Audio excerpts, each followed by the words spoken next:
And we're live. I'm sitting here with Bobby the Jet.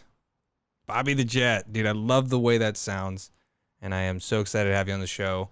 I've been kind of creeping on you on social medias, and I see that you've got quite a bit going on, man. You're kind of a local badass, dude, in a lot of aspects. So I'm interested to pick your brain and see what's going on in there, man. How you doing today? I'm doing well. Thanks for having me, and I'm excited to talk on some subjects today. Hell yeah, man. So tell us what you do, man. Before we get into the nitty gritty, give us a little bit about who you are and what you do.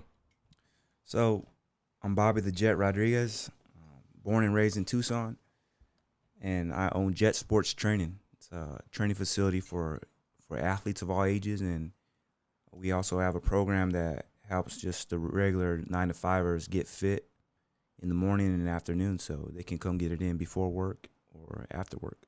So it's Nice. all around, gym for anybody that wants to get better mentally and physically. Hell yeah, man. Jet Sports Training. Yes, sir. Hell yeah, I like that. So how'd you get there? Like how'd you get from where you were? You're a pro bull rider. Yeah. You ride bulls. Yeah. Like, dude, that takes some balls to ride some bulls, man. That's some crazy shit. So how'd you go from? And I'm sure you've got a lot of stories to tell, but how'd you start your first gym? My first gym started after college in 2012. I graduated from the U of A, and during that time, we were a little bit of a recession, I guess you can say. Yeah, right in the middle of it, yeah. So a college degree really wasn't going to get you a good job. So in a nutshell, I played football, and obviously I'm 5'7" coming out of college, Yeah. and I weigh about 160 pounds on a good day. So there's no NFL for me. There's no Canadian League for me. There's nothing like that. So the next best thing was to go to South America and play football in the Brazilian Football League, what they have down there. So Like football or yeah, or like soccer? tackle football. Oh, they have So- that. They have it in Brazil. Yeah, they have it in Brazil. It's one of the better leagues. Obviously, outside of Canada, Japan pays well for American football, and so does Brazil. So, that's what I did. My best friend had passed away that summer, and when you grieve, everywhere you go in Tucson, you think, "Oh man, that's where we used to go," or Yeah.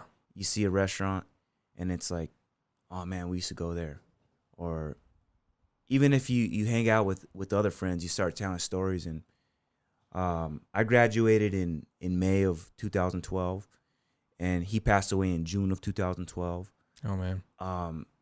So when the opportunity to play football came to me, I said, I'm jumping on the first thing smoking in Brazil, and let's go. Hell yeah. So another reason why I picked Brazil was because I love martial arts, and that's the mecca for Brazilian Jiu-Jitsu. So I said this just makes sense. So I lived there for a year and some change, and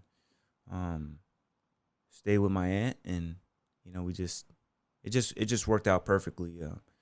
I look back, I think I was either 21, 22, and there's no way I could do what I did right now. It was just perfect timing. Yeah. And I learned so much in Brazil, and so that's where Jet Sports started, because I had no gym. So on the beach, there was a pull-up bar, a dip bar, and a bench, to sit down. So I started doing push-ups. I would start jumping on the bench, pull-ups, and then I had cones that I brought with me from the United States to Brazil, and this is right on the beach. And if you look on my Instagram, I do share stories of the original Jet Sports. And long story short, I do some sprints, some back pedals, and then I run to the pull-up bar, hit 10 pull-ups, and then jump on the bench, hit some push-ups, then go back to the cones. So people in Brazil never seen something like this before. So they're like, "Man, what are you doing?" And I'm just like, I'm just training.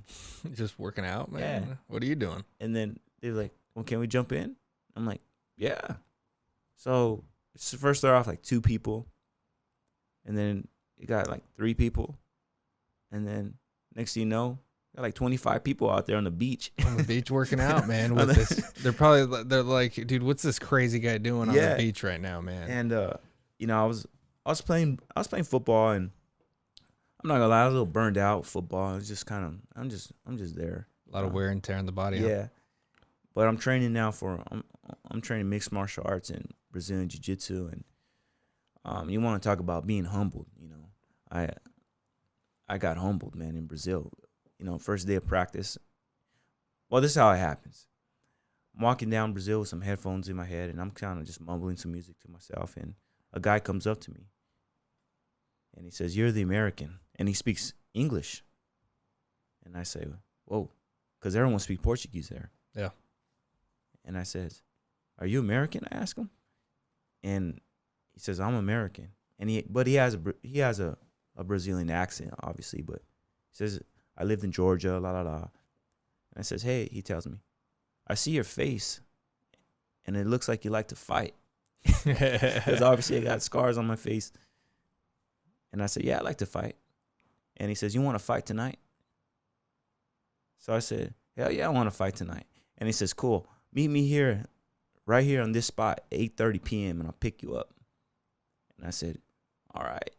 So, you know, I'm thinking in my head, what's going down, man? I mean, I just kind of just said yes, just because I just said yes. So the man picks me up on a dirt bike at 8:30 p.m. and we go into this neighborhood, and literally we go through this. It's like a movie, man. You go through this 3-story building, and we go all the way down, and there's just like 40 guys just getting it in, just grappling, scrapping. Oh shit! In And Brazil? Yes. And the class stops, and in Portuguese he says, "I brought him. He's here," you know. And everyone just kind of stops what they're doing. Everyone's like on the ground grappling. And there's no like, "Hey, let's come shake his hand. Let's go meet him." Everyone kind of just stops. A couple dudes nod. And then they go right back to grappling. So he's kind of just like, "All right, yeah, just put this gi on here, you know." And I said, "This is yours now. And here's your belt. And let me get somebody you could fight here." And he's just walking around, and he's like, "You get up, and go ahead. Let's see what you got." So I'm like, "All right," standing on my feet, you know, take a shot, get in, you know. All right, cool. Next thing you know, like I'm getting arm barred, like Getting your ass whooped. just all right. And then, you know, he'd whistle and be like, "All right, find a new partner." And, you know, I'm going hard, you know, I'm the new guy, you know, I'm trying to hold my own. Next thing you know, I'm getting triangled. And I'm trying to fight these submissions, you know, and there's no way. So it's just like, man, I'm just getting my butt kicked here. Like, so I got my butt kicked for about 2 hours. I didn't submit nobody. I didn't do nothing. You know, I just literally just got thrown in the deep end and drowned, I guess you could say. So I went home, and I just remember, like, man, I just got humbled, man. Like, I'm not as bad as I think I am. So again, I go back to the beach the next day, and I train some more. And after like 2 weeks, then people started opening up to me at the gym. Like, this guy says in Portuguese, he tells me, "Your power is not going to win here. Like, power don't win here. Position wins here." And then I was like, "Well, what do you mean?" And he says, "Let me show you," you know. And his name is Carlos Jean. Jean. Sounds like some sort of like freaking master, right? Some like jiu-jitsu master. Well, I guess you could say. And he just showed me, you know, some things, and then my jiu-jitsu tree is I love it, you know. Marcelo Sosa, Eric Omechi, the guy that introduced me, the guy that picked me up on the dirt bike, Magno Martins. Those guys, they said, okay, now we're gonna teach you life. And I was like, life? And then they said, we're gonna teach you jiu-jitsu. So that's how it started, my jiu-jitsu journey, and just stay consistent with it. And then the training, like I said, at the beach just grew into something like a big group, you know. And my aunt that I used to live with, I used to work at a school during the day from like 7 a.m. to noon. Mm-hmm. Come home, eat lunch, whatever, just be bored. And then when around 4:30 came around, I used to get all excited. And she says, you know, I see you get excited for this whole exercise and training stuff. When you move back to the United States, that's what you ought to do. Yeah, because she knows that was it right there. Yeah. Huh? So That's awesome, man. So, dude, you're gonna have to walk us through what in your mind thought it was okay to jump on a dirt bike with a complete stranger, and that asked you, "Hey, do you want to fight?" Something in you was just like, "Yeah." Like, dude, how does that happen? Like, if somebody approached me, and call me a pussy, but if somebody approached me in Brazil, I don't know the language, and a stranger comes up to me and he goes, "Are you the American?" "Yeah." "Do you want to fight?" And I'd be like, "No." Like, well, I kind of brought it on to myself because when I got there, there was like a big news crew showed up to the airport, because of the football. Because football was fairly new into Brazil. Now it's grown into something pretty big. Like they're in the talks of like even hosting an NFL game now in Brazil. Shit. But it was like, yo, this American dude is gonna come and play football. And so they asked me questions, what I like, and I said, well, you know, I love combat sports. I love wrestling, boxing.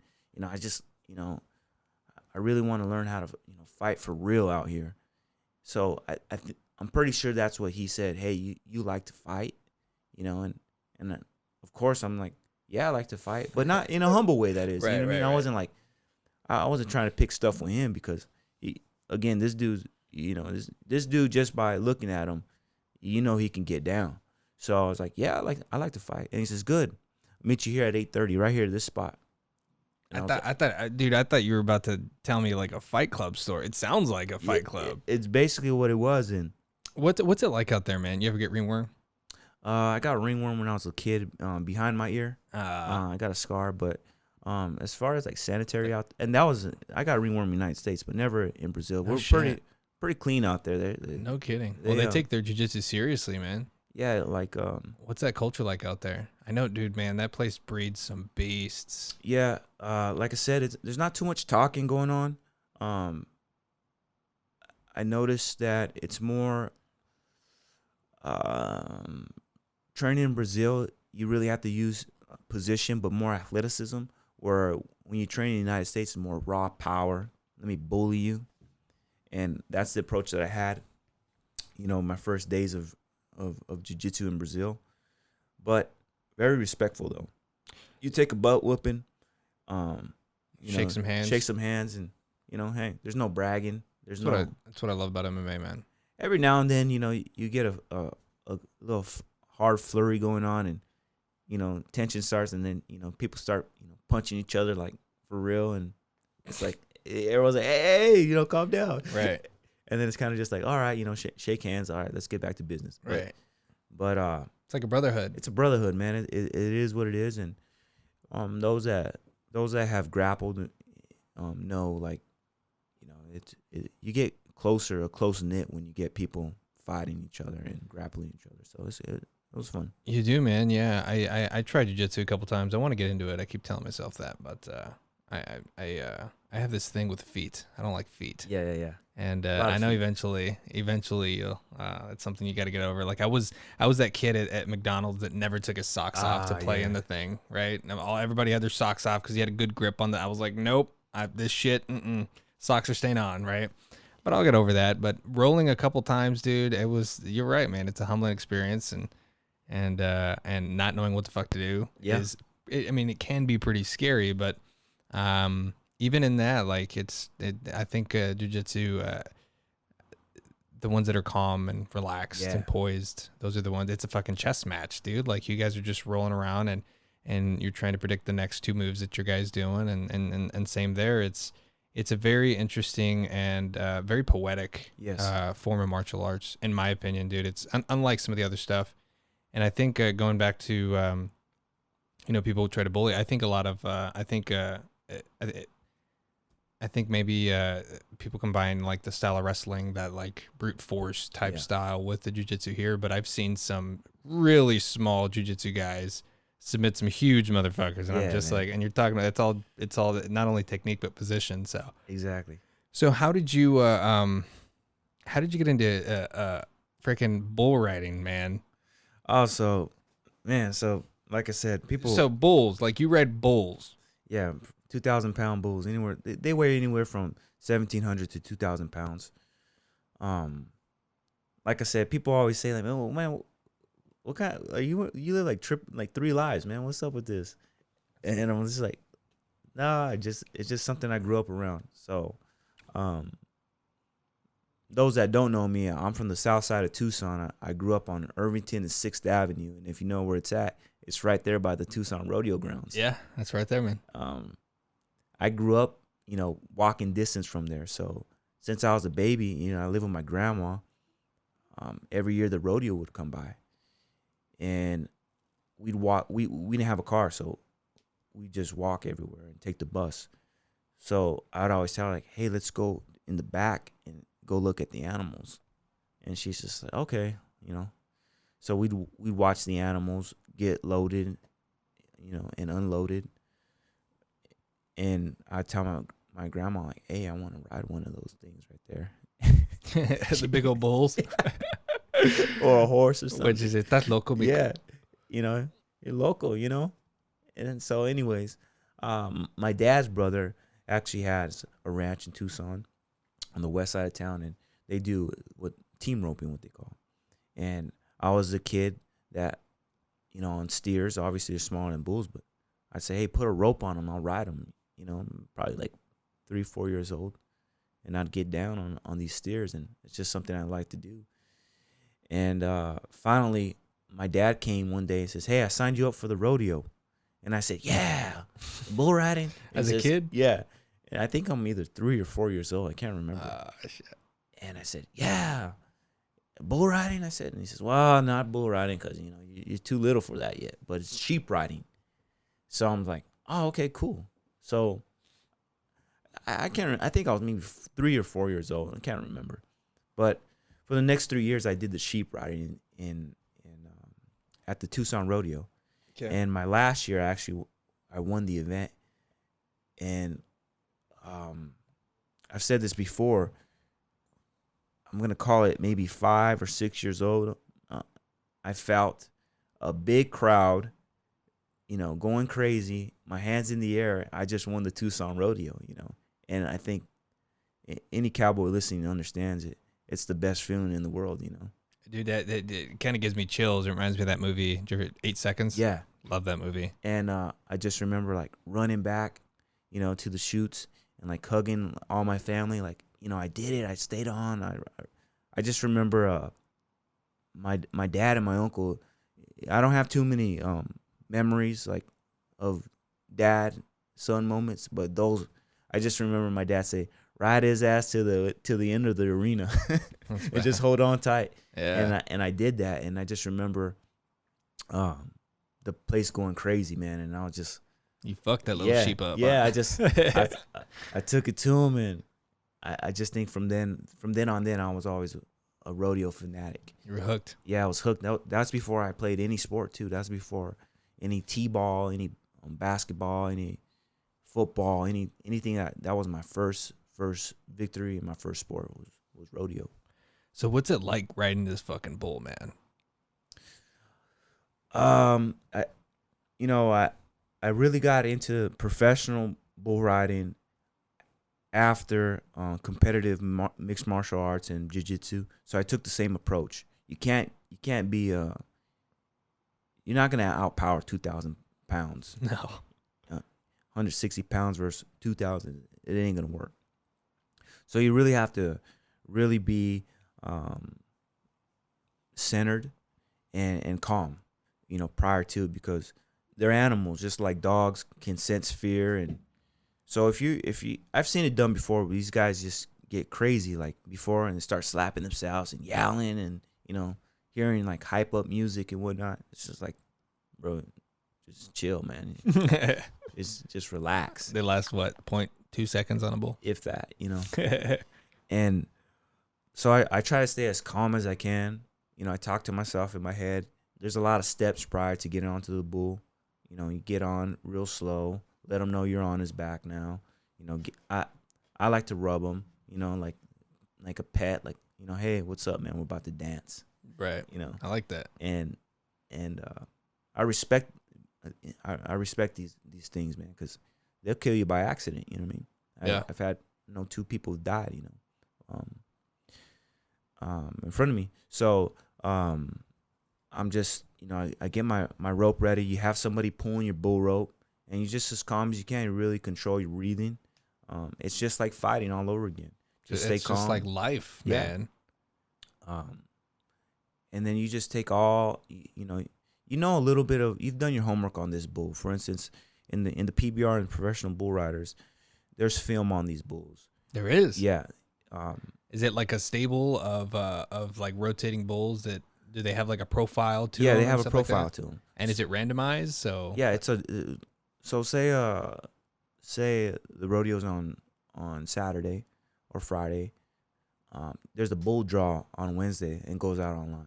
So by Wednesday, you know which bull you're gonna have. And usually there's the owners of the bulls, what they call the stock contractors. They're there at the rodeo. So you ask them, hey, what does your bull do? And some of them they'll tell you, hey, he takes a big jump, off the chute, and then he spins to the left. Or some of them are just asses, and they say, Figure it bucks. And they walk away. Figure it out. So you're getting ready to ride these bulls, and you kind of see it. I like to see it in my head already. I like to really close my eyes, and I see it. I see myself already riding this bull before it even happens. And then, I just say one last prayer in my head, take one deep breath, nod my head, and just let it fly after that. So, dude, that's incredible, man. Not a lot of people could say they have. See, a lot of people are willing to try jiu-jitsu, right? Because they know they're not going to get hurt. They're just going to get tapped out, or, well, unless they don't tap, right? And same thing with fighting. A lot of times, but dude, you can, like, you're riding a fucking 2,000-pound animal, man. That takes some balls, bro. I think that's where the term brass balls comes from. You know what I'm saying? Yeah. Like, do you have your balls in a fucking, in a trophy case, just brassed up, dude? Like, what is going on, man? Nah, I like I said, there's a lot of preparation behind it. It's not just like, like there's that joke, hold my beer. Right. Let me go do this real quick. Yeah. No, it's not. It's nothing like that. It's not like that. I've taken my licks. On my way to success, whether that's fighting or in bull riding. But it's all about preparation, mentally and physically. If you're not right in the head mentally, you ain't gonna cover 8 seconds. If you're not right mentally, you're not gonna get out of the first round in a fight. Yeah, so it's your mindset, prior, to the event even happening, or even the practice even happening. Because I like that you say that, because and one of the reasons why I love following combat sports in particular is because of how they metaphorically tie into fucking life. Yep. And how it's literally what life is. Life, it can either fucking kick you in the ass, or you can fight back, or yep, you can learn how to defend yourself, or you know what I'm saying? So there's a lot of metaphors that tie in MMA to everyday life. And that also applies to bull riding, and that applies to anything that seems like it's a physical only type deal going on, because as a spectator, you're looking at things, from the outside in, mm-hmm, and you're like, oh, that guy's in tremendous shape. That guy's this, or that guy's he's a specimen, right? But nobody really knows what's going on in that guy's head or that girl's head, right? And that's one of the reasons why I really wanted you on the podcast, because I want to dissect the brain of somebody that cannot feel fear, because it's obvious that fear is not a factor to you. Yeah. Right. It's an old Joe Rogan saying, fear factor. So, man, like, what kind of mental preparation do you do, man? What do you think of? Like, what is going through your head in time to preparation, like for a fight, to ride a fucking bull? Like, what kind of brain exercise? I know you do regular exercise. What kind of brain exercise do you do to prepare yourself for something like that? Well, I wake up. I think it all comes to discipline at the end of the day. I wake up at 4 a.m. and Every day, every day, no matter what. no matter what, I wake up at 4 a.m. and I really evaluate myself, and I say, what can we get better at today? What can I get better at today? How can I help somebody get better today? And it's kind of it's rooted back to, I don't want to sound like Al Bundy, but my high school days. I went to Sunnyside High School during a dynasty time in football. We learned. Was Gastelum your coach or Coach Sanchez was my coach, Sanchez? Okay. and he really taught me life. So he'd pick me up from school every day. He was the first person I saw in the morning, and then he'd be the last person I saw because he dropped me off at night. He put in like 12-hour days at Sunnyside. We get there at 6, and we get done at 6 because we weightlift in the morning, go to school, work out after, and then get dropped off at home.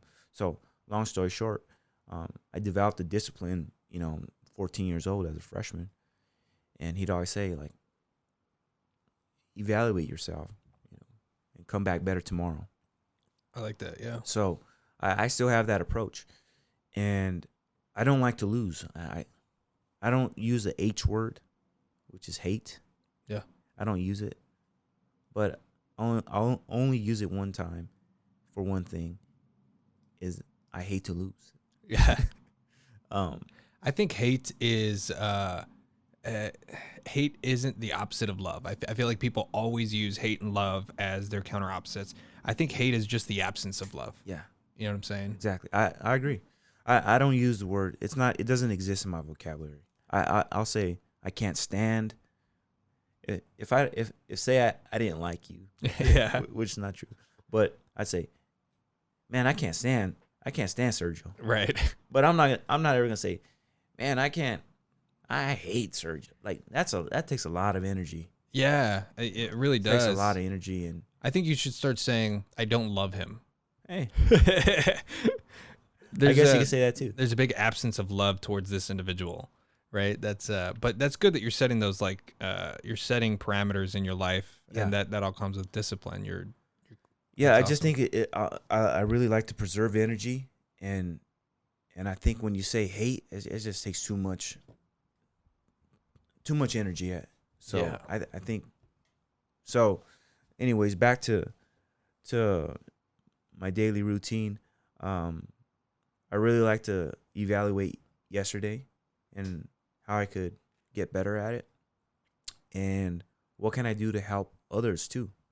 For instance, I run a gym, and what can I do to help the coaches? Because we have 6 coaches at Jet Sports. Am I doing my end? Am I somebody they can count on? So I ask little questions like that, and I love to write stuff down on with pen and with pencil and paper. Same way, man. I just think it works. Like I've been doing it, for a long time. Like I can even go back to high school and college days where I should just write ideas and stuff down and then go back to them, because we're always on our phone and say, well, you could just use your notes on your phone. I'm like, yeah, but you're always on your phone. Like, you don't really use pen and paper too much. Yeah. So that's why I really love to write stuff down. Dude, look at all these notebooks over here. Yeah, I mean, that stuff works, man. Like, people think I'm crazy, but that stuff works right there.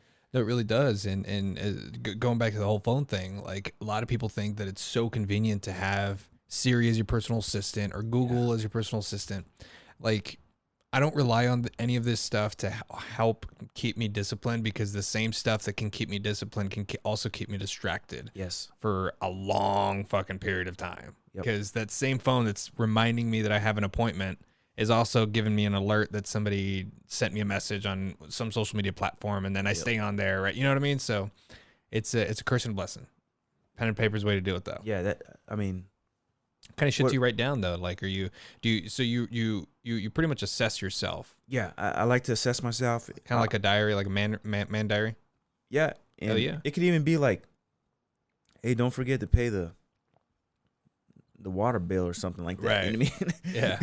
Because like I said, there's so many distractions in a day. Yeah. So if you can kind of, see it and write it down, let it marinate in your head, you'll remember it. At least that helps me. Yeah. I mean, you're right. that helps me. So I'll say I like to prioritize. Like, okay, these are my priorities that I need to get done ASAP, today or in the next month or the next 3 weeks, whatever it may be. And I write it down and I look at it every day, because I believe in prioritize and executing. Yeah. You have to do that, because if not, you just spin your wheels. If you're just, yeah, I wanna, I want to lose 10 pounds, but I tell people, what are you prioritizing to lose 10 pounds? Are you fixing what you're eating? Are you fixing your sleeping habits?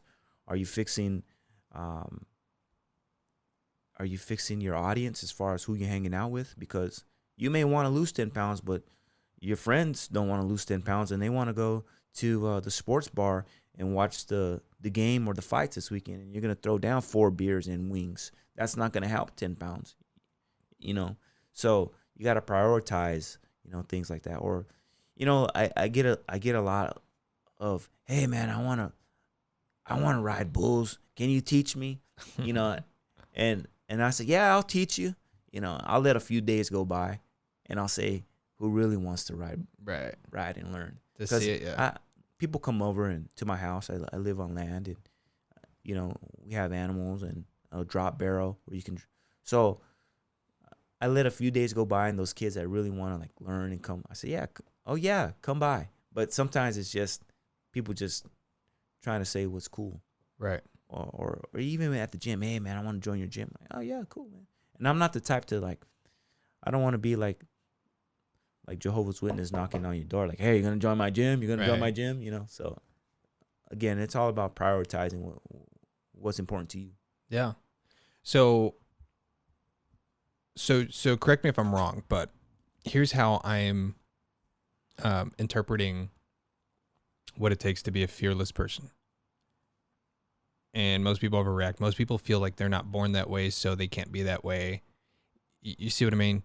Like, fearless doesn't mean like that person that's jumping out of an airplane and skydiving, or that person that's jumping off a cliff, that person that's rock climbing, mountain climbing without fucking straps and shit, right? Free, what do they call them? Free climbers. That person, the only difference between that person isn't the fact that he was born fearless. The difference between that person and somebody like me who would never fucking do that is discipline. Yes. And mental preparation and prioritization. And that makes all the sense in the world. So for somebody that wants to become a fearless person, if they feel like they're a fearful person, right? If they feel like they're the kind of person that wouldn't jump off a bridge if the bridge was 1 foot tall, right? All it really is mental discipline. That's it. And that's crazy, man. I guess everybody overthinks it. I think you gotta know why you're doing it. Yeah, that's huge. You gotta know why you're doing it. For instance, people say, "Why do you love to bull ride?" Well, I love to bull ride because yes, I do love adrenaline. I love the camaraderie of rodeo and hang around, my cowboy friends. I love to travel. I love to get on planes. I love to win money. You love to feel important. Yeah, I guess you could say that. But never. It's a good feeling, though. Yeah. But that's why I do it. People say, "Do you do it for the money?" I'm like, "Oh, the money has a little bit to do with it, but I don't strictly do it for the money. I do it because this is what makes me happy." I love that. So, I'm gonna prepare myself as best as I can to continue to have fun. Yeah. So yes, I'm gonna wake up early, work out, get my run, get my miles in, get my lift in, write my notes down, watch film, study the greats. When it comes to rodeo, just like I used to do when I was fighting. We had this thing in Brazil it's called Vale Tudo. It's a bare knuckle fight in Brazil. And I needed to make money. I was 22, 23. I was in my early 20s. You were bare knuckle boxing in Brazil. It's fighting on the beach. You know, it's kind of just like human cockfighting, I guess you could say, where people just betting on you, and on a Saturday you just kind of show up like, hey, who's gonna fight today? Well, hey, you got that big dude right there. Okay, anything goes. You used to do this shit? Yeah, I have pictures on my IG also doing that. And Are you fucking bare knuckle boxing with strangers in Brazil? yeah, That's man. fucking, that's crazy. But again, man. it's like I honestly felt prepared mentally and physically to do it. It wasn't just like me trying to be a superhero and be like, yeah, I can do this. I'm gonna go. No, like there was preparation behind it. So I think that's where people misinterpret sometimes. I completely agree with you. So here's the deal: and I love hearing it from their own perspective, like versus like I've gotten to a point in my life where I've judgment is out of, like, it's no longer in my repertoire. It's no longer something that I ever feel towards anybody else. I never judge anybody ever. Yeah. But I do want a deeper understanding as to why somebody is the way they are. Yeah. And I have a cousin who's like a brother to me, grew up together. And you guys, dude, you remind me so much of him because he's the same fucking way. This guy, if you ask him right here, right now, no beer, no drugs, do you want to fight? He would say, fuck yeah. Yeah. Gloves or no gloves? No gloves? Okay, let's do it. Yep. This guy didn't give a fuck. Like, he is ready. And I've always, I'm trying to kind of, not necessarily mentor him, but kind of show him how the mind of a lover works, right? I'm like, yo, dude, like, look, man, you can know how to fight, right? Because that's my take on it, right? Because I'm just not that kind of person, right? I've never been the kind of person who's like, let's fight on the spot. I mean, I can box, you know, I can defend myself, but I'm not the kind of person that goes around picking fights. There you go. But I do like that all you're doing, and something that hardly anybody will understand, is you're feeding your mind and your body's craving. Yes. And your mind and body isn't craving the fight. You're craving the adrenaline. That's what makes you happy. Yeah. And that's something that not a lot of people understand. A lot of people don't understand that a lot of fighters that do fight professionally, non-professionally, they're feeding.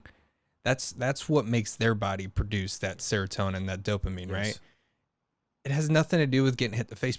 Nobody likes getting hit in the face, but the action of doing it, like, there's just something about it that's inexplainable to the general population, to the crowd, for period, right? There's just something about it, and it's just these people, and they're not doing it for the money, right? You can tell when somebody's doing it for the money, the journeyman, right? But like the people that love it, like, man, I was watching that Tyson Fury fight. Like, you know, he loves fighting when he's licking the dude's blood off his neck. Yeah. You know what I'm saying? Like, and it's, they don't love getting hit. They don't love hitting people. They're just, you're feeding your body and your mind of that craving, that dopamine craving, and the way you get it is that way. Yeah. And that's something that a lot of people don't understand because they judge fighters. They think they're all stupid. They think they're punch drunk. They think that there's something wrong in their head that makes them want to fight. Nothing's wrong. The fact is, that's what makes them happy, and they just want to do it. Yeah. You know what I mean? I agree. Like, unless you've been there, I mean, I should say, if you haven't been there, then you just don't understand. But if you've been there, you know what we're talking about. Yeah. And it can even be as far as like business too. Like, I kind of take the same approach as business. Like, people say, man, you're crazy, you know, to run a business, whatever. But again, there's preparation behind it. There's discipline behind it. There's a story behind it. And most importantly, there's a why behind it. So I think people that don't understand their why yet, they're the ones that say, man, that's crazy. Yeah. Or you're crazy, or they're crazy.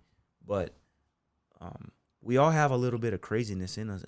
In our own ways. Yeah, in our own ways. Like, you may do something where I could say, man, that's crazy. But I haven't had time to prepare for that, right, or attempted to study it, because, like you said, rock climbing. If you said, hey, let's go climb these rocks, I'd be like, can we go watch first? Because I want to see what it's about. And then if it's something that I'm interested in, then I'll start doing my homework behind it. I don't do anything I don't like to do. Right. I tell my wife that all the time, like, hey, I don't want to do that. Like, and she respects that. And she's like, no, I understand. Well, at least you're honest about it. Because she does Hawaiian hula. Okay, what is that? It's a style like hula dancing. Oh, okay, okay, I know what you mean. And here locally? Yeah, there's a group here that they do here in Tucson. That's cool. And she's always like, come on, because there's guys in the group like, come on and dance, with us.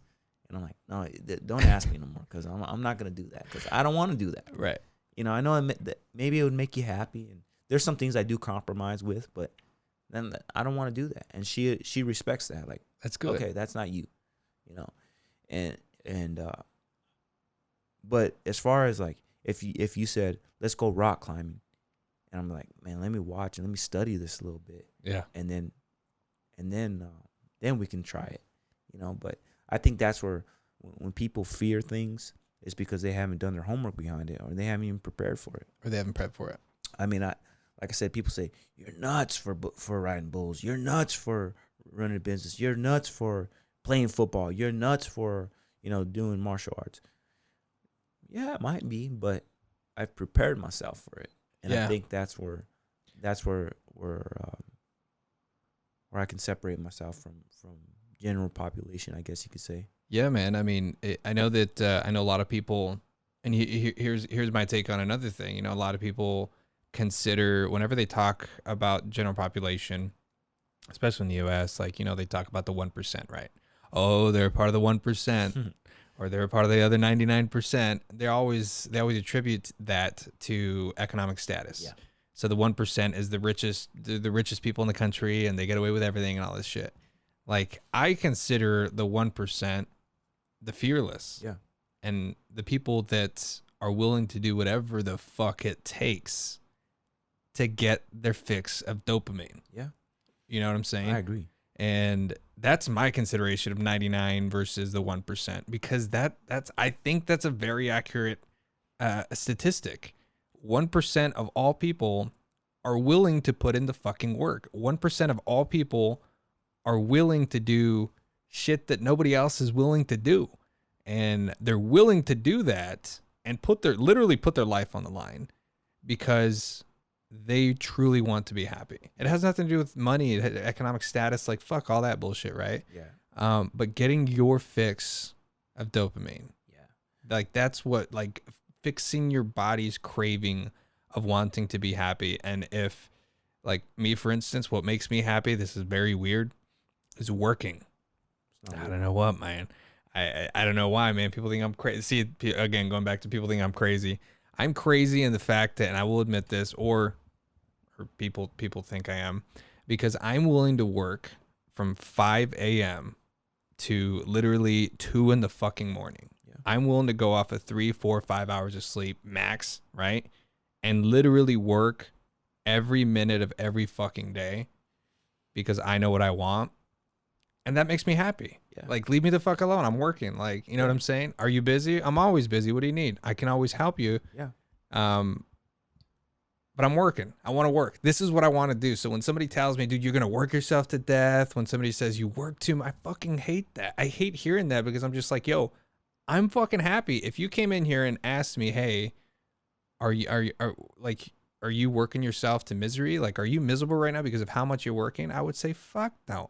I'm the happiest I've ever been. And I've never worked as hard as I'm working right now.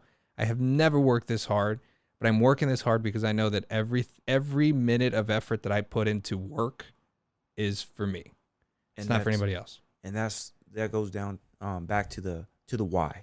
You know why you're doing what you're doing. Yeah. It's kind of like, the Kobe Bryant mentality. He wanted to become the best, and he was willing to sacrifice everything. I mean, again, he was going off of 2-3 hours of sleep, and then he'd be right back in the gym shooting baskets. I mean, it's crazy. That's why the world kind of was on pause when he passed away, because that's a legend, a legit legend died. I mean, no disrespect to any other basketball player that's died. It's kind of just like, you bow your head and my condolences to the. But when Kobe died, at least for me, and I'm not even I was a Jordan fan, but I always respected Kobe. I was just like, Right. holy smokes, man, Kobe's dead. To this day, Yeah. it's kind of like it's still kind of like whoa. Yeah. But I think Kobe lived in the shadow, unfortunately. I think him and Jordan were both in their prime at the same time. And I think Jordan was a higher selling product than Kobe. Yeah. Which is why maybe he's considered better or whatever. I don't really follow basketball that much, but from a marketing perspective, I just feel like Jordan is known as the greatest of all time because of his. I mean, he had a great marketing team behind him, endorsements, marketing, all that stuff. But as far like mentality wise, there's such thing as that Mamba mentality, right? Yes, and again, he understood his why, just like you understand your why, and there'll be one day where you're not here no more, and people will remember that worth ethic, and it'll go down as legendary. Yeah, man. I mean, that's what it's all about. I mean, that's all it is, man. That is all it is, and I feel like people absolutely overthink step 0. Yeah. People want to, before you roll up your sleeves, let's take some time to mentally prepare you. Let's just make sure that, because everybody has it in them. Everybody has it in them. I get, again, back to the rodeo stuff. People says, hey, man, I want to ride bulls. And I'll ask them why. What makes you want to get on a 2,000-pound pissed off animal? Oh man, because it's badass. Because it looks cool. It's cool. And I'm like, that's not a good enough answer. Not a why. I mean, you gotta understand why you're getting on these animals. You gotta understand why you're gonna look across the ring in another man's eyes and wanna hurt him, and he's gonna want to hurt you. Like, you gotta understand why you're doing that. You gotta understand, like for instance, I'm pretty sure, man, I want to start a business too, man. Why? Because I want to be rich. I'm like, what? But what else? Not good enough answer. I mean, just keep playing the lottery if you want to play, if you want to get rich. But are you going to impact? Like my thing with businesses, sure, I'd be lying to you if I said I want to be a wealthy person one day, but on my way there, I want to impact a lot of lives and change lives as far as, the athletes that I train and my staff trains and the people that work out there, where they say, man, Jet really changed my life. Isn't because you can go to any other gym and be like, no knock to the big box gyms, but you can't be like, man, XYZ gym changed my life. Really, that machine changed your life right there? No, but that person with a clipboard checking in the boxes. I mean, that's what I think about when I say that's huge, because you want to connect with people, and you genuinely, and we share that in common. You want to emotionally touch people, and you really want to be just a symbol of hope. Yep. Because a lot of people, the 99%, don't feel fearless because they feel hopeless. Yep. They're not fearless because they're hopeless. And when you can be a symbol of somebody's rising sun, like that's a whole different ballgame right there, and that's your why, right? Yeah. And that is something that I learned myself. A lot of people, when identifying your why, a lot of people, the first two things that they say, oh, this is why I want to do it, and those two things are, in my opinion, an illusion. Mm-hmm. Money is number one. Yep. Right? When they say money is the root of all evil, I think they mean that in a deeper meaning. I think they mean that because money, if money is your why, then money becomes this illusion. It becomes this, it's not fucking real type deal, and it will have you spinning around in circles, because that's not the reason you should be doing what you think you want to do. Okay. And I think the second one, when people are discovering their whys, they don't look much deeper than like their immediate family. And it's okay for you to want to do something for your family, but I think before that, you need to do something for yourself. Yes. You know, because we get so caught up in, especially you and me. We grew up. I mean, I grew up 10 minutes south of you. You know, one of your whys is, you know, you're just looking up and right away you're like, I need to make more money, and I want to make more money because I want to get my mom out of the hood. Yes. Or I want to make more money because I want my kids to live a better life than I did. That's not deep enough. You know what I'm saying? In my opinion, like, people, when discovering their whys, put yourself first, dude. Yes. Like, put yourself number one. It's okay to put kids, family number two, because you can't get to number two if you don't figure out number one, if you don't figure yourself out, if you don't figure out what's going to make you happy, if you don't figure out your why, then you can start deciphering everybody else's why. Then you can start, you know what? Okay, cool. I figured this shit out. Now let me show you how I figured it out. And you're going to be happy too in your immediate family. I agree. Sounds greedy, but I do put myself first because You have to, man. You're living your life. You know what I'm saying? I put myself first, and not, like, for instance, I don't put my family.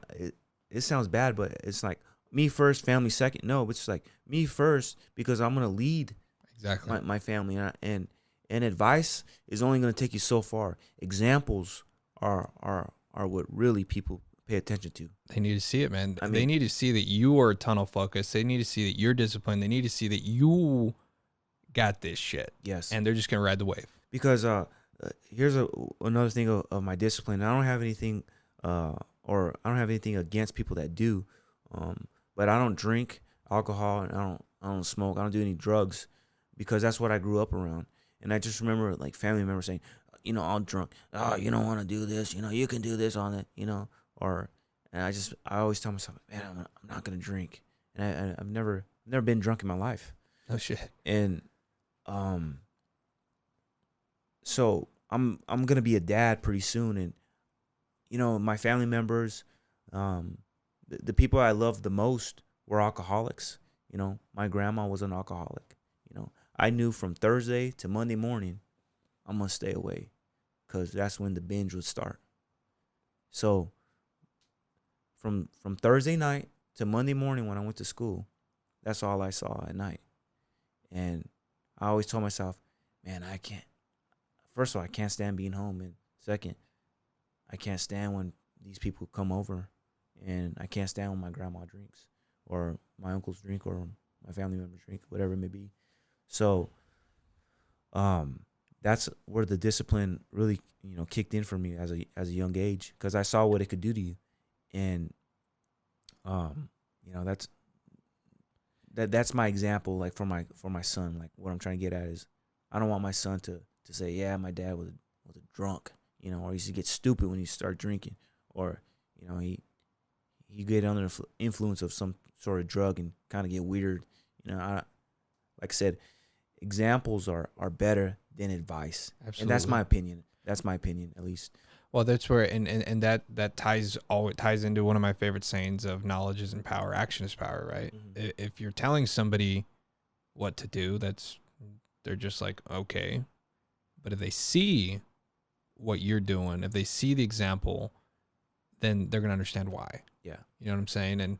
And yeah, I'm the same fucking way, dude. My dad, fucking grown up, my dad, same thing, dude. Still alcoholic. Yeah. That fucker, he weighs 100 pounds and it's all beer. Yeah. Yeah, man. I mean, it's just it's an example that so you basically just want to use that as and say, you know what, my kids aren't gonna grow up like that, right? Yeah, I mean, they don't have to live my life, as far as, like, for instance, people always ask me, you know, I'd say for about 12 years I played football, and I was decent at it. They say, oh, is he gonna play football like you? And I'm like, shoot, if he wants to. If he wants. Is he gonna be a cowboy? Is he gonna be a wrestler? Is he, like, look, man, I'm gonna let him do whatever he wants to do. But best believe we're gonna try to be the best. You know, Right. we're gonna train to be the best, whatever it may be. Whatever he wants to do. Whatever. If it's golf, you know, I'm gonna try to get the best resources possible to be the best golfer. If it's football, then, you know, try to prep them as best as I can. I love that. I feel like a lot of parents when they feel like they haven't accomplished everything they wanted to in what they loved, sometimes it almost feels like they force their kids to finish their dreams for them. See a lot of that at Jet Sports Training, man. Do you? A lot. I bet. I was going to ask about that. You see a lot of parents kind of forcing their kids to train. And I have, we had to put up a sign. I'm going to call it 2 weeks ago, where the sign reads, parents, guardians, and family must stay out of the gym while athletes are training. And the reason is because, yes, it's a small spot, but people were just making themselves at home while the kids were training. And we're giving them instruction. And then the dad is over there, hey, Sergio, move your arms like this. No, like this, or get your knees up, And it's kind of just like, I see it as, you drop your kid off at school. When the teacher's giving him or her a math lesson, you're not at the door yelling, hey, Sergio, round up that number right there to the nearest, Yeah. That's the teacher's job to do that. Right. You know what I'm saying? And I kind of give these dads a look, and it's 99% of the time dads. I give them a look, and I kind of just tell them, like, hey, just calm down, let the coaches coach. This is all foreign to him. Right. This is new. He'll get it with time. And finally, I just got fed up, and I said, no more parents inside the gym while the kids train, because what's annoying to me is when a kid does it. Say we'll do a simple ladder drill, right? And we'll say, give a 5-yard sprint after. Immediately after they're done, they look over to their dad. And the dad's giving some sort of facial, no, I cannot, I almost feel like cutting practice, training sometimes. Say, all right, let's get all the fat dads out here, and you guys are going to run the drills. Right. And, I some days I kind of get worked up, but again, it goes back to that, to being disciplined and whatnot, and kind of just holding your tongue and not going off of your emotions. But there's just some days where I'm just like, yo, dads, you guys want to come out here and do it? I might do it one day. Yeah. But yeah, that's the way it is, man. And I feel like the dads try to live through the kids sometimes, and they do, man. And moms are the same way. Like I like my wife tells me all the time, because my wife, she danced her whole life, from 3 years old to 20 something years old, professional dancing, right? Ballet, all these different styles of dance. And and we have a daughter, and she would always say, if we have a daughter, I'm going to put her to dance. I'm going to put her to dance. I'm going to put her to dance. And I would always be like, oh, okay. And now that she's 3 years old, she's like, hey, as soon as she turns 3, I want to put her in dance. And I'm like, just make sure she wants to do that. Yeah. You know what I'm saying? Because I think that's one of the biggest problems with a lot of people growing up is they almost feel forced to do something they didn't want to do. I remember growing up playing baseball, man. All the best kids hated baseball. They wanted to play soccer, but their parents loved or their dad used to play baseball. Dad felt like he was unfulfilled, so dad wants son to be in the MLB. Yeah. But does son want to be in the MLB is the question. You know what I mean? Agree. It's a tough question. I mean, I get that kids adapt to their environment. For instance, if dad is a baseball coach and he's the kid is a baby and he grows up around baseball, he's gonna love baseball. But, that's but understandable. what happens when the little boy says, "Hey, Dad, what about basketball?" Right. Oh, so we're baseball players. Right. That's where I kind of just scratch my head, like, because I was in a way like that. All my family played baseball, and I was decent at baseball. But when I was in 8th grade, I played football for the first time. I was just like, wait, what? And again, I was semi-good, and I ran away.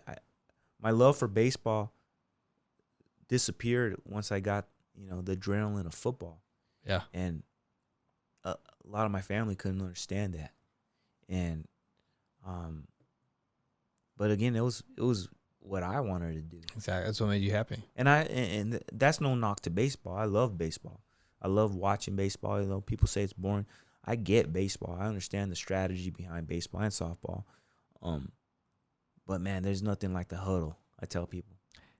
Thousands of people, watching you, and you inside of a huddle and you're looking at your teammates in the eye, tired as hell, and it's like, all right, man, let's make this thing happen. You know, that I think that's what makes football so special, man. Yeah, but dude, football is one of those sports that'll definitely make a man out of you. You take a couple licks from a dirty tackler. Yeah. Yeah. I never did. I wanted to do football, but that's another exact, like my parents, you know, even as a young kid, you know, I wanted to get into combat sports as a young kid. My parents never put me in it. Like that's what I wanted to do, right? I wanted to try things. You know, as a kid, when you're a kid and you're curious about things, right? You get those flyers for karate at school. You want to try karate. You get you know, that. you get the youth sports programs, and they show you all the sports. And when they start, you want to try all of them. But I had the kind of parents that were like, "Nah, you're gonna get hurt in football. Oh, you're gonna get hurt in combat sports." You know what I'm saying? I don't know if you remember this, but the flyer would come out for youth football, tackle football. Yeah. And then you take it home, and it was $100, and they're like, "You better get that out of my face." Yeah, man. Yeah. I just remember like, they're like, "Hey, are you gonna?" Because my friends, they all play for the Rams and Redskins and stuff. And like, "Hey, are you gonna sign up this year?" And I kind of changed the subject, like, "Oh no, I gotta go." Yeah, dude. Like, ain't nobody paying $100 for that. They're like, "De donde?" Yeah, exactly. Like, are you crazy? Like, so I played in third grade. It was more daddy ball and youth football, and I kind of I didn't like it too much. And then the guy that going back to just I'm all over the place. Welcome to my life. That's all good, man. But the guy that got me into really working out was my youth football coach. I lived with my grandma, but my mom lived in Tucson also in Midvale. And my mom's neighbor, he was a corrections officer at the prison, and he also was a youth football coach. And he'd bug my mom all the time, "Let him play football with me." So it was in 7th grade, he says, "Hey, start working out with me. We'll play football next year." So he would take me to the Wilmot prison at night with his son, and we'd get it in at night at the prison, working out at the gym there. And that's when I kind of like got addicted to working out. And then I started seeing, like, you're like 13, 12 years old. Oh man, I got a little tricep action going on. Yeah. Like look at me. So I kind of got addicted to it right then and then. And then I played football in 8th grade, and I was just too fast for everybody. Yeah. They couldn't catch me. Is that where the name comes from, Jet? Yeah, so I think freshman year or sophomore year at Sunnyside, like I said, it was like the booming time. We were winning state championships. I think what happened was, like, I intercepted a ball, like, from one end of the field, took it all the way down, and the announcer said, "Touchdown, Bobby the Jet Rodriguez," and the place went crazy. And the name just stuck from there, and that's how people just started calling me Jet, the Jet.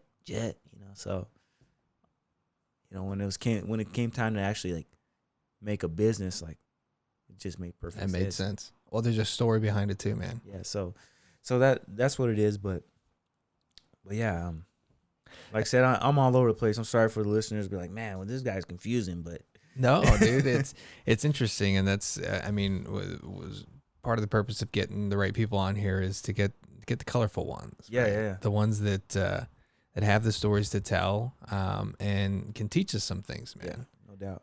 So, what's it like? Like, I'm not a performer. I've never been. I'm gonna stop you right there. You are a performer because you're paid off of your performance as an entrepreneur. All right, dude, you got a point. Fuck, you got a point. So I'm gonna we'll pause that, but I'm gonna say this: what you eat, what you think, what you marinate in your mind is going to affect your performance as a business owner. Yeah, you're right. So you are a performer. So you may not do it on camera, but you do it by numbers, and numbers don't lie at the end of the day. Yeah, no, you got a point.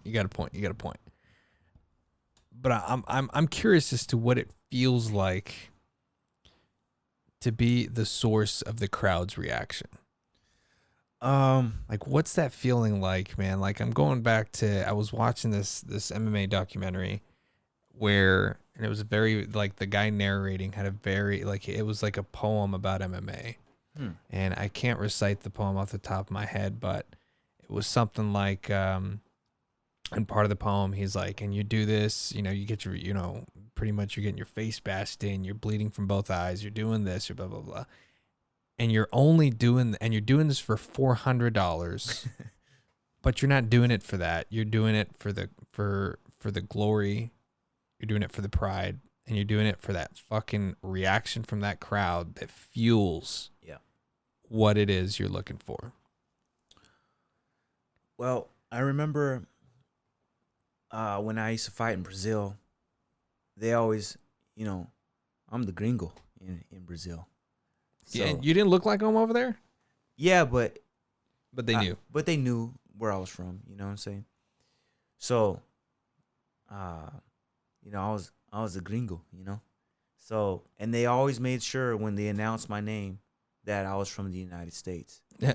So, I love Brazil, and Brazil loves me. But when I was new, it was kind of boo, Yeah. So I was kind of like, I first came in as the villain. So, if you guys can visualize a covered outside gym, you know what I'm talking about? Like a Yeah, like that, like those the Thai gyms in Thailand and stuff like that. yeah, like for instance, there's some in Tucson, like the Arches Center, right? Have you ever been on Latroy? It's like a basketball gym, but it's covered. It's outside, but it's covered. Yeah. So they'd have fights like that in Brazil, outside but covered roof. Anyways, so there's a guy with a PA system, and he said, now fighting this and that, and then they'd say the American guy, and then it'd be boos. So that would kind of like pump me up a little bit. I wouldn't look up in the crowd. I'd kind of just look forward. And my coach at the time, he'd just say, just stay calm, man. Just stay calm. And, excuse my language, but he'd just say, you're going to whoop this dude's ass. And that's all I needed to know, And he said, just stay calm. Just look at him. Look at him. Just to keep staring at him. And I just warm up, and I keep my eyes on him. And then he'd kind of look up, look down, and then he'd look again, see if I'm still looking at him. And I just have my eyes on my target. And I just keep staring at him, just bobbing my head side to side, staying calm. Some guys would like jump up and down. Brazilians are very some are very athletic. They'll start doing backflips, cartwheels, try to intimidate you in that way. Yeah. And I just kind of just stay calm, bob my head side to side. So like I would feed off the crowd like that. Some guys like to point, smile, you do some extra stuff. I never really got into that. But I'd be lying to you if I said I wouldn't get pumped up off the crowd. Yeah. That's part of the experience. In rodeo, again, like, when it's getting time to ride your bulls, there's a program so people know when you're gonna be up, and you could feel, everyone staring at you as you're warming up back there. And I try not to look, but I peek, and people are just staring at you like, oh, especially little kids, like, they're looking at you. They want it, because just like any other sport, they're look looking up up, to So, but I don't say like, oh, I got to ride because, so and so's in the crowd. I try not to do that, because again, that takes you off of your game a little bit. But just know that I just know that people are watching. So you the same source that fuels your like what you're craving, is it like you pay no attention to? No, Like because you don't want to. Because the guy that my coach in Brazil, I brought a different style to fighting in Brazil. I was more Like a brawler. I was like a brawler, but at the same time like counter. I just Brazilians more loose, more funky, and I would just kind of take my time, and then I'd strike. And then once I broke you down like on the ground, then I'd kind of, show my stuff off a little bit and get to work. But I lost one. I went 26-1 in Brazil, and the time that I did lose, I wasn't listening, and I got caught into a submission, and I was going against orders, I guess you could say, and I was forced to walk home like It took me like 2 hours to walk home. Wow. So That's your discipline. yes, but he told me this, and I'll never forget. He says, and again, excuse my language. He says, "I'll be honest with you. They don't really give a shit whether you win or lose, but they will remember how exciting you were." And that always stuck into my head. And he says, "You weren't very exciting tonight." And I said, and then he says, "That's why you lost." And I was like, whoa. And that stuck to me. So when it came to like, fighting again, I always say, hey man, I want to be exciting, I want to stick to my game, not go off the script, stick to my game that's exciting, and just do my thing. And same thing with bull riding. I want to give people a show. I want to look exciting out there. And when you try to like go off your own script, that's when you get your butt kicked. And in sport and in life. Or when you're trying too hard. Yeah. So just kind of I tell my athletes this too, like whatever you have in your toolbox going into the fight, the game, whatever competition event you're going into, those are your tools for the day. You don't try to pick new stuff up on the way. Just whatever you have in the toolbox that day, work with those tools and trust those tools. The minute you start, try to add stuff the day of or in the moment, is kind of when things go off the rails. Kind of like when I lost. Yeah. I try to go off my own script and what my coaches has taught me, and next thing you know, I was on my back, and I got submitted, and and that applies to everyday life too, man. So for anybody that obviously doesn't fight, that doesn't care for it, right?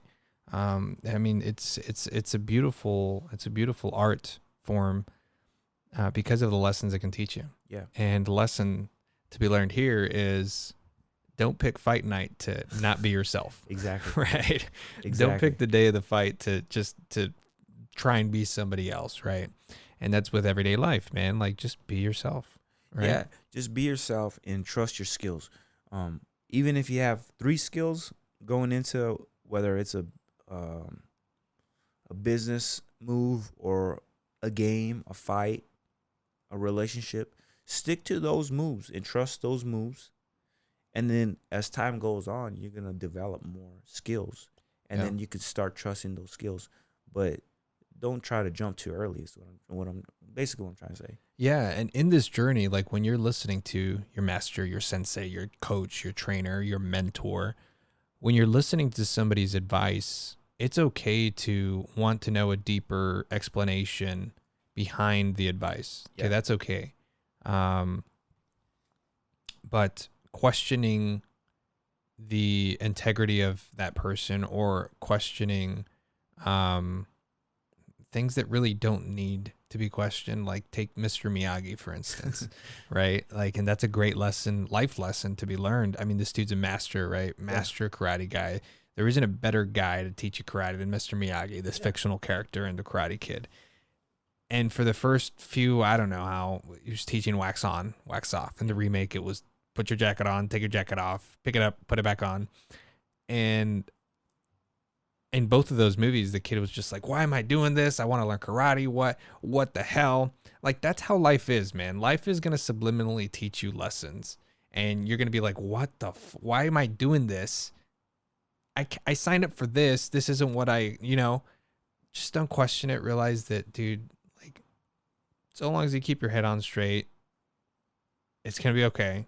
And when it's time to use that tool that you acquired that you question as to what the fuck you were doing, like when I first started boxing, for instance, man, we didn't lace up for 2 weeks. I hear that from boxers. Like, we didn't lace up for 2 weeks. I mean, I signed up for boxing. I was super excited. The guy, here's what my coach said. He goes, hey, you see that stick over there? I'm like, yeah. Go grab it. I'm like, okay. I'm all excited. And I'm like, you want me to wrap my hands up? He goes, yeah, you know what? Let me show you how to wrap your hands. He wrapped my hands up, and I was all excited. He goes, okay, put this stick behind your back.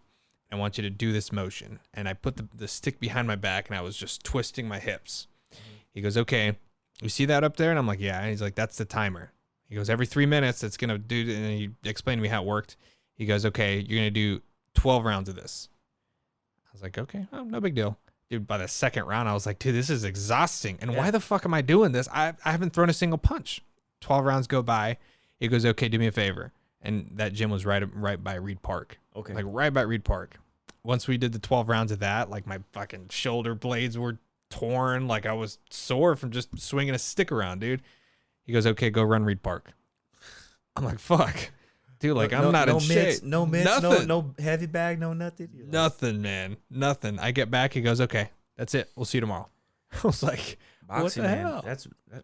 I've heard that from a few people that says, I just jumped rope for 3 weeks. Yeah, same. Or things. Same, man. Or I just wrap my hands or jump rope or sit ups for 3 weeks before I throw my first punch. Like what? What was crazy is not only did I didn't do mitts for 2-3 weeks. That's exactly what I was doing the first 2-3 weeks, learning how to jump rope, learning how to swing a stick around, obviously your basics to footwork. And then when it was time to throw punches, it was sparring day. So he was like, all right, we're going to lace you up. And I'm like, oh my God, I'm going to get laced up. He's like, all right, here, put this headgear on, here, put these gloves on, put this cup on. I'm like, okay, this is cool, like we're gonna pretend like we're gonna fight. He's like, no, you're gonna spar with Jorge here. And I'm like, what the fuck? Like, dude, I haven't thrown a single punch, bro. Like, what's going on? And he threw me into the wolves, man, and that's that's where it started. There's a I don't know the website, but basically it shows you the sports that demand the most athleticism. Yeah. Hockey is number one. Really? Because you got to skate. Okay, just try skating alone. Yeah. Right? I don't know if you've skated before, but I've tried it, and it's super hard. Yeah. It's how core strength. But you have to sprint skate, you know what I'm saying, in hockey.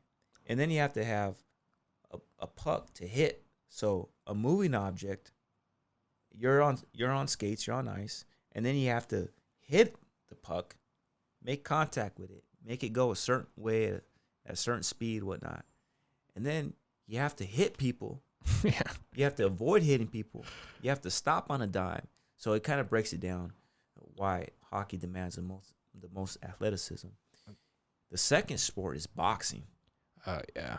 And because it uses so many different energy systems, you have to have, endurance like a cross country runner to last 12 rounds. Yeah. But then you have to have the burst of a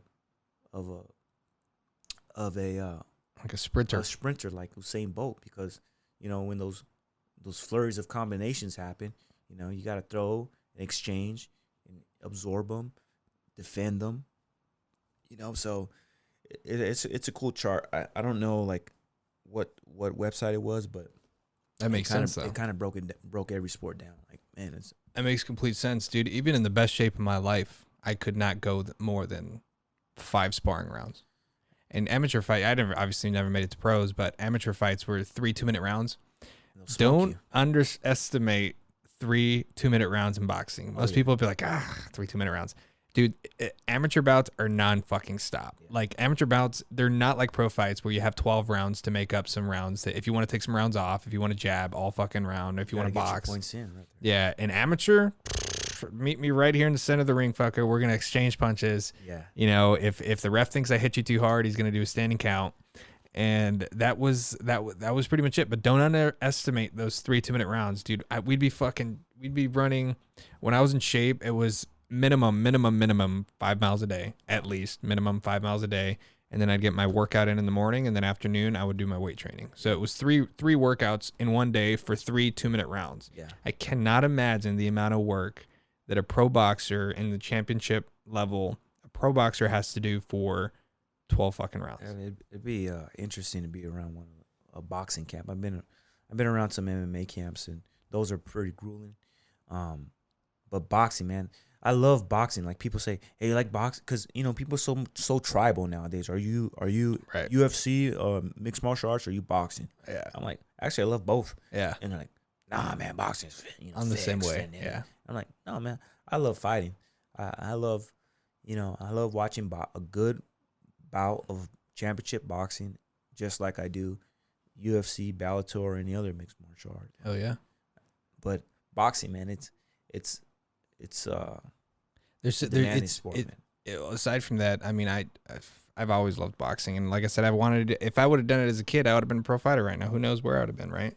And that's something that, and one of the reasons why I quit boxing is because going back to the why thing, I didn't know why I wanted to do it.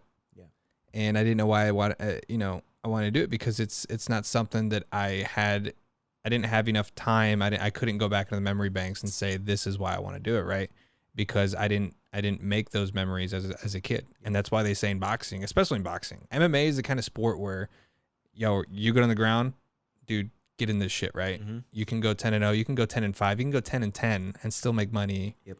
In UFC, you can still be popular. Look at fucking the Diaz brothers, right? The dude's got. It goes back to you don't care if the Diaz brothers win or lose. They're exciting to watch. They're exciting to watch. Cowboy Cerrone's, I think same way. He's lost more than he's won in the last 10 fights, or 5 fights at least.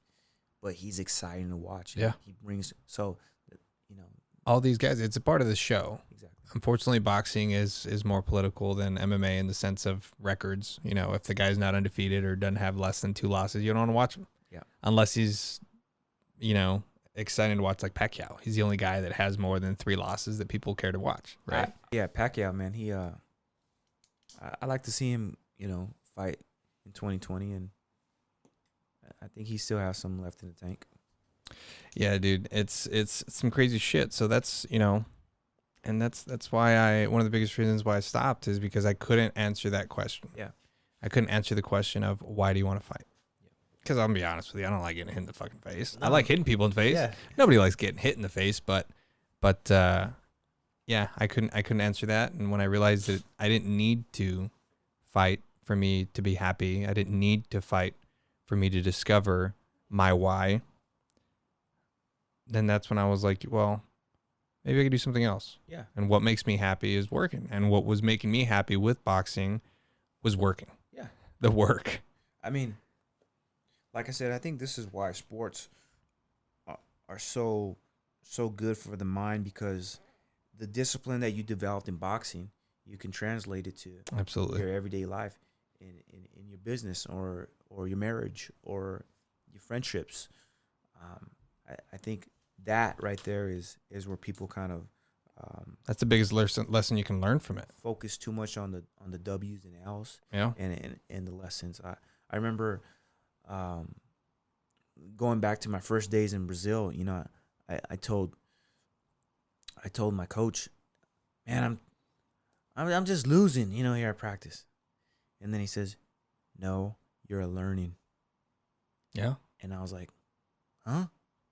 No, I'm tapping out, every minute. And he says, you're not losing, you're learning. And I kind of just like looked at him like,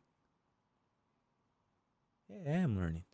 And they have a point. My coach is the same way, dude. When he threw me in and I fucking got my ass, of course I got my ass whooped, dude. I didn't even throw a punch. You know what I mean? He fucking threw me in and I got my ass whooped and came back. He goes, you gonna be back tomorrow? And I'm like, yeah, I'll be back. And that's when he saw I was serious. And then when he realized that I came back, and he chose the day that I was fucking beat up, sore.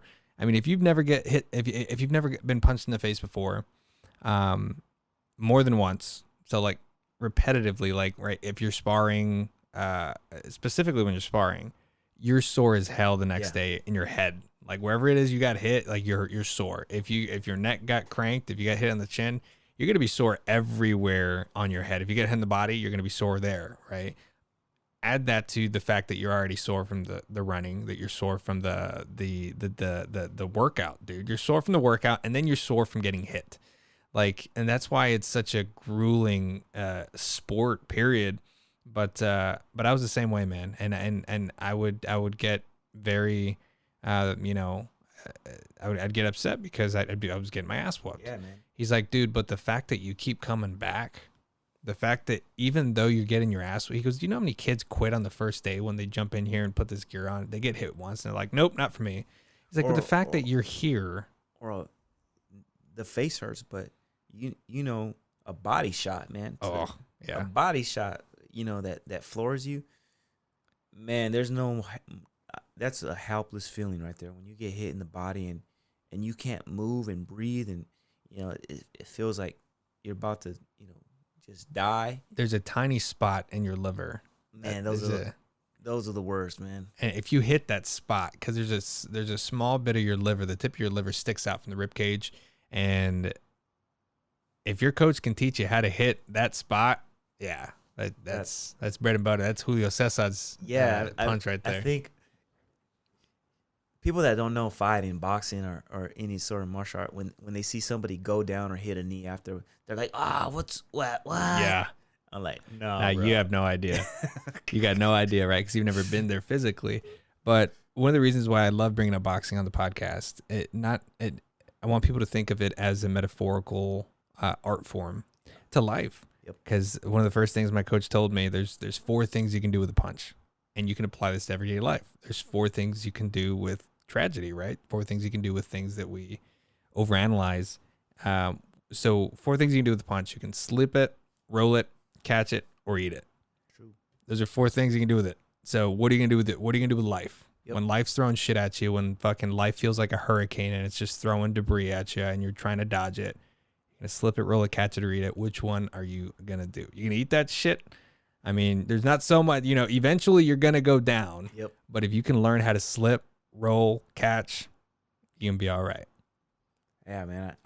I never heard that one. I like that one. Yeah, that's life. It's kind of like what's going on right now with this, with this Corona stuff. I like to say this is good. I was talking to my wife about this yesterday, and I'm excited to launch this episode because it's in the middle of the coronavirus, and everybody's analyzing the media, right? Oh, they're scaring us. They're scaring us. Everybody's saying, oh my God, the world's going to end. So everybody's panicking, but everybody's interpreting it. I think they're interpreting it wrong. Yeah. I was watching this. I was rewatching. I watched it when this aired.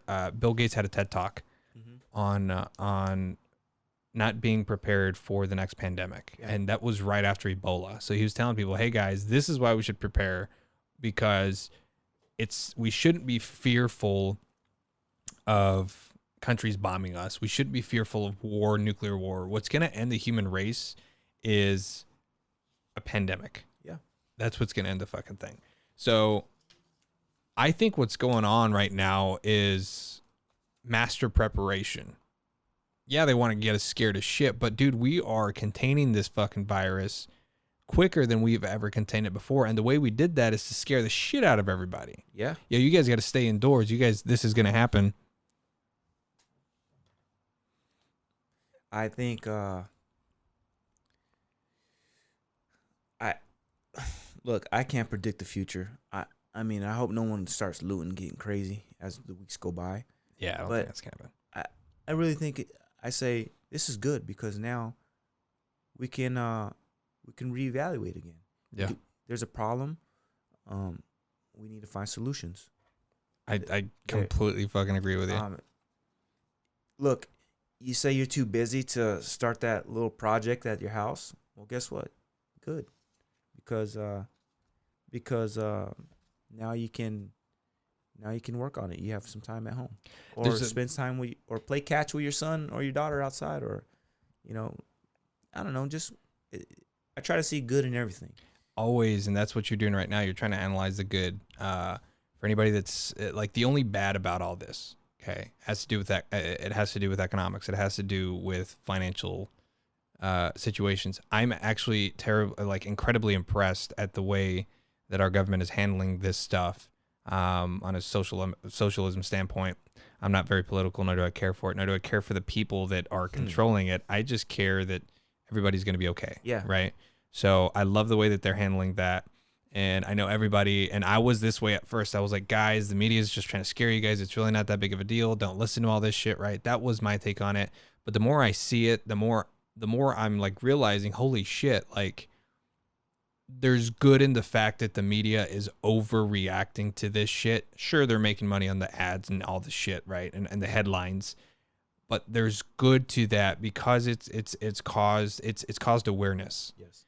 And that's all we can ask for, because if we can get through this as quickly as I think we're going to, because I think we're going to rebound quickly. if we can get through this, we wouldn't have been able to contain this thing if the media hadn't blown it up to the way that it did. Yeah. If they hadn't created that kind of fear. And then we can compare these numbers to the last outbreak, right? The swine flu, the Ebola, and all that shit. We can start comparing numbers and realize, holy shit, this right here is the way you handle pandemic. Yep. Because I think people need to realize what's going to kill the human race quicker than anything else, period, is fucking nature. Yeah. That's all the coronavirus is. It's nature taking its course. Yeah. And to some extent, that's Earth saying, hey, fuckers, I need to dumb you guys down, right? It's kind of biblical. Yeah. But nature's going to kill us quicker than anything else. I And never I thought think- about it, but yeah, you're right. And I think that is how we're going to make people more fearless. That's it. Realize that, yo, dude, you're not going to die from anything quicker than nature's going to kill you off. So just fucking play the course, do what makes you happy, and get your fix of dopamine. Exactly. I just say, look, there's good to take from this right now. There is. And I have a joke, but it says, don't take life so seriously. No one's going to make it out alive. That's true. That's true, man. And you know, and I'm getting very curious as to really what's on the other side, because sometimes from what I hear some people, and I'd love to get deeper into that. If you have a guest that's an expert in this field, I've been very interested. Somebody told me you don't start living until you die. Yeah. And that's very interesting. I'm just like, yo, like everybody's so scared of this thing, death, right? Obviously everybody's fucking panicking because nobody wants to die from this coronavirus. Yeah. But my question really is, you know, a Zen question is, what if you start living when you die? I don't know. And that's a question for another episode, dude. It was a pleasure having you, brother. Likewise, man. It was a first time meeting you. Yeah. That's the way I like to keep it, so that people on the show can see that type of interaction, and it's not scripted. You know what I mean? Yeah, So that's on the fly, and that's kind of the best way right there. I like yeah. So this is Bobby the Jet Rodriguez. True inspiration, honestly. Like a pleasure having you on the show and teaching us really how to not overthink becoming fearless. Everybody wants to be fearless. Nobody wants to feel fear.